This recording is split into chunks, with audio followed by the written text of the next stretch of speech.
What is going on, everybody? Kit Bash here, bringing you another review. This time it is the Across the Spider-Verse Spider-Gwen figure. Just got this in a couple days ago. You see the box here, it's pink. I like the colors. These colors really match Gwen's world. If you haven't seen the movie, I'm not going to spoil it. But these match her world, and I really like that a lot. Got your Bandai Spirits tag there. Legally is on the bottom. Product images right there. But let's get into this box and take a look at the figure. Here's Spider-Gwen all out the box. This figure is absolutely great. I really love all the texturing on the suit. This one and Miles just have really good texture. I don't know if you can see it. There you go. There's even texture on the white, texture on the face and the neck, everything.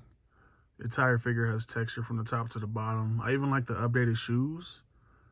I like the Converse look over the ballerina shoes from the first one. I know people were saying this one isn't as good as Miles, but I think this one's better, if I'm honest.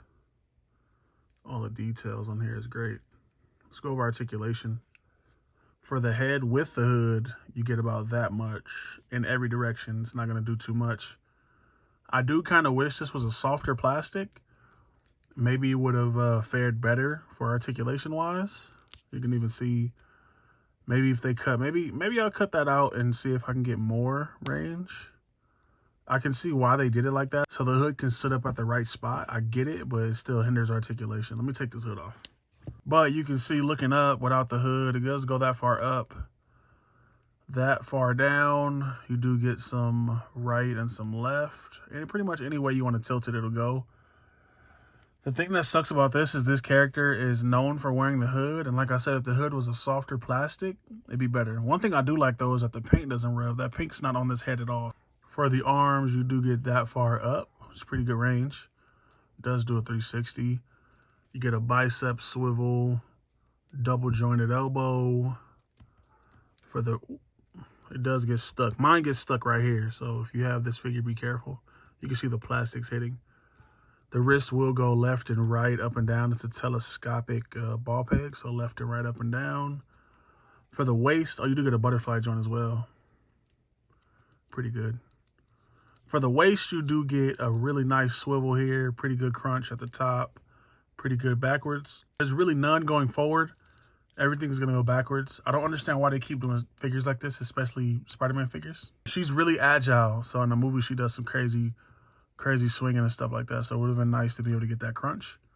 For the hips, you do get that far forward, that far back. Double joint on the knee. Goes about that far. Won't kick her own ass, though. For the ankle, you get a swivel because it's a ball joint. You can see it right there. It's a swivel. You get that far down, that far up, and you do get a toe pivot. Oh, yeah, and a rocker. So it's pretty good articulation. Pretty good articulation. This figure looks like it stepped off screen. I say that about all the figures because that's how they should look. They should look on model to what they're based off of, and this one is pretty good at that. I like the texture and everything on this figure. It's great. I even sold my mafex one because I knew the Sentinel was coming out, but the Sentinel's not this one. The Sentinel is the younger version of her, which is fine because I have the Sentinel Miles, so they'll go hand in hand. Hopefully Sentinel makes this and Miles, I hope, because the SHF, they're all right. They're good for what they are, but they could be better. The crunches and everything could be a little better. The lack of fisted hands, too, is an issue. I don't know why that's a thing. But let's go over these accessories. Starting with the stand, you do get a stand for her and Miles. Pretty nice stand. Really bright pink color. And it also has the feature to where you can see this square on her back. This pops out, and then you can just plug the stand right in there. I prefer that over the waist clamp because the waist clamp, you can always see it. At least with this one, you could just plug it in the back and you won't see it. So for heads, you get this head with the hood with the regular eyes. You get a downed hood too, so you can pop that on. I'm probably going to leave this home for the rest of the review. You get a downed hood. She never looks like that in the movie, which sucks because I would love to display it like that. But unmasked Gwen head, not a bad look. It looks better than the Sentinel. The Sentinel looks weird, but I thought the Miles head for Sentinel looked weird too. Something with the eyes they do is just kind of weird. I kind of wish they had like two separate versions, like an angry one too, or a sad one or something, but this one's not bad. For the hands, you do get these karate style hands or relaxed hands. You also get two thwip hands. You also get these more relaxed hands. These are like more relaxed than the last ones, more like gripping hands, if you say. So I guess you wanted to grip on the hood. If she had it on, she could hold the hood. And you get these open style hands, like wall crawling, open action hands, you could say. You also get 2 different sizes of webbing. You get a longer one and a shorter one. You can also interchange the webs between her and Miles, so you can have 2 long and 2 short if you want. You also get these web holding hands, and they do exactly that. They hold the web.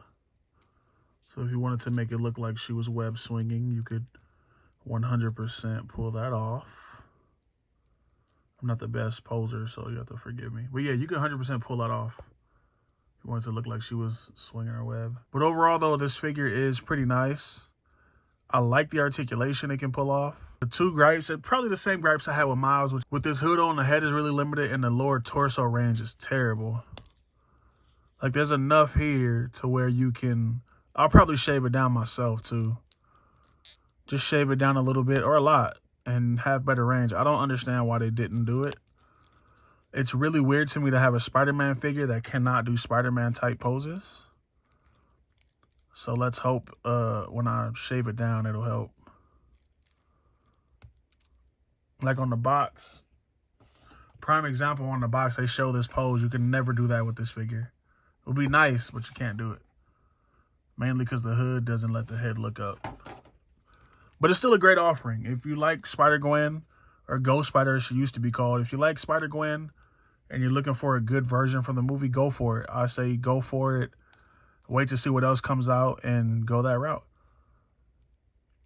Comes with a lot of accessories too, so that's great. And the stand, the included stand is really good. I like that SHF is doing that because Mafex always does it. So it's great to see another company follow suit. I'll have a link for this in the description if you want to pre-order it through Entertainment Earth. You get a small little percentage off. I think it's like 10%, and you get free shipping on it because it's over $50. So like, comment, subscribe, check the description if you want to order it, and I'm out.